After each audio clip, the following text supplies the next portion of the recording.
Hey there, creepy peeps. Welcome to my channel. If you are new here, welcome back. If you're returning, today we're going to be reviewing The Perfection. And by perfection, no, I don't mean me.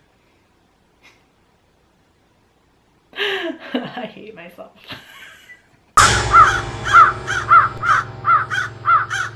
All right, wow, this is like the first newer movie review in how many weeks that isn't a Come With Me review. There's nothing new in theaters for me to review this week. So I was gonna watch The Boy 2 this week, I think, but it got pushed back to December. So I had to fill it with something, and I still hadn't seen The Perfection on Netflix. So that's what we're doing. Let's get into it. I'll summarize it for you real quick. It's directed by Richard Shepard, and it follows Charlotte, a troubled musician who seeks out her old instructor and his new star pupil, Elizabeth, after the death of her mother. Charlotte and Elizabeth's encounter send them both down a sinister path with shocking consequences. As the title states, this is not a spoiler for your review. I've been pretty good lately about having like my newer movie reviews be spoiler free, especially the ones that come out in theaters. I feel like I've done quite a good job at that recently. But this one, I really want to talk about the whole movie, and there are a couple of twists throughout the movie that you definitely don't want spoiled for you. So I'm sorry. If I did a spoiler for your review, it would be like 30 seconds max. And actually, I'll go ahead and give you my 30-second spoiler for your review right now. Time me. I thought the movie was beautiful and shocking, and you think you know what's going on, but you have no idea. So that being done, on to the spoilers. I love how this movie starts out, and you kind of have no idea where the movie is going to go for the first maybe 15-20 minutes or so. But that's kind of the point, I think. I'm sat there watching Charlotte go to this cello thing, and then she meets Elizabeth, and they bond, and then they really bond, and then Lizzie gets sick, and I'm thinking it's turning into a disease contagion sort of movie. And then Charlotte pulls out a meat cleaver. And I feel like the whole rewinding thing the movie does, as soon as she pulls out the meat cleaver, the movie rewinds like a tape, and it goes back and reveals to us something that it didn't reveal the first time, and then all of a sudden we understand why she pulls out the meat cleaver. And I thought that was a really clever way to go back and show what's going on.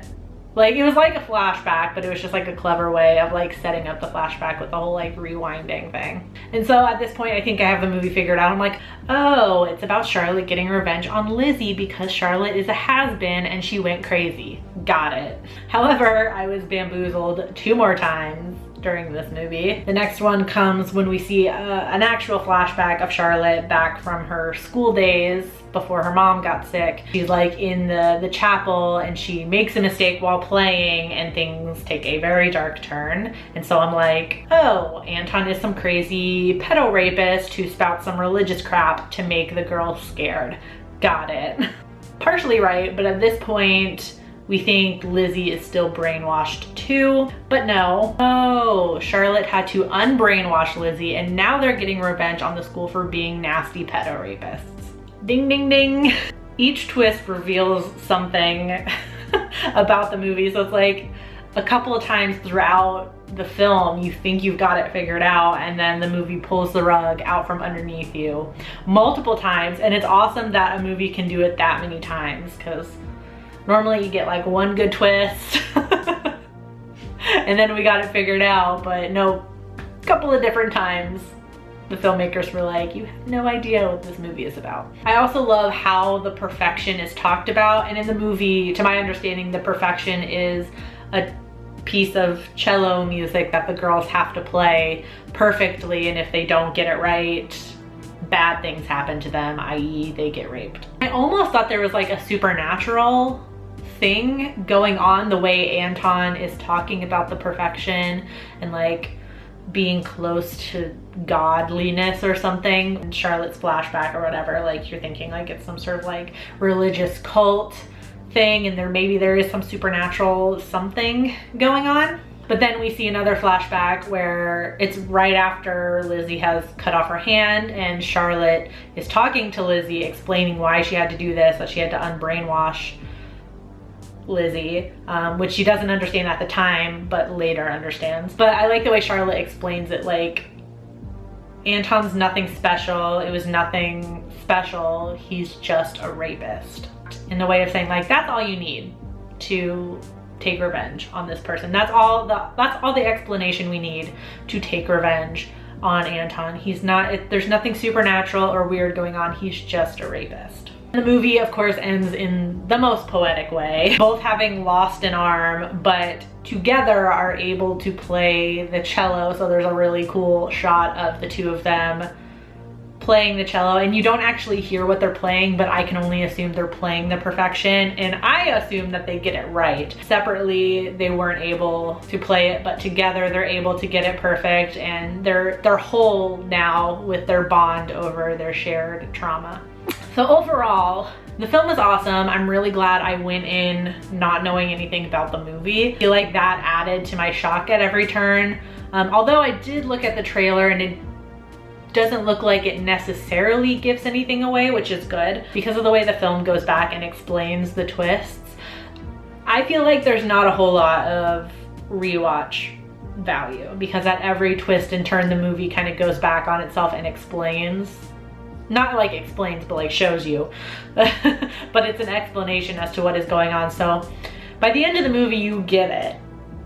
I would think. I got it. Although I had a really good time watching it. So that being said, my rating is going to be a 4 out of 5. I thought it was quite good. On IMDb, it has a 6.1 out of 10. On Rotten Tomatoes, it has a 73% critic score, and that's out of 81 reviews, and a 62% audience score, and that's out of 97 reviews. On Letterboxd, it has a 2.9 out of 5, and it is super varied from y'all. A lot of y'all have seen it. I think it said there was like 122 out of the people I follow, 122 of you that have seen it. Very varied, so it's definitely a hit or miss type of movie. If you have seen The Perfection, which I hope if you sat through this entire thing you have, and you didn't just let me spoil the entire thing for you, let me know in the comment section down below what you thought about it. I do hope you enjoyed this video. If you did, please give it a thumbs up. Subscribe if you're new here. Become a Creepy Peep today. I post videos Monday, Wednesday, and Friday. You can ring that notification bell down there to be notified every time I post a video, even though it doesn't always work. Thank you so much for watching, and until next time, stay strange. Bye! This video is brought to you by all these lovely creepy patron peeps that you see listed on the left-hand side of the screen. If you want to find out the perks to being a creepy patron peep, you can follow that link that is in the description of this video. No pressure, but it's there if you want to check it out. Thanks for watching. Bye!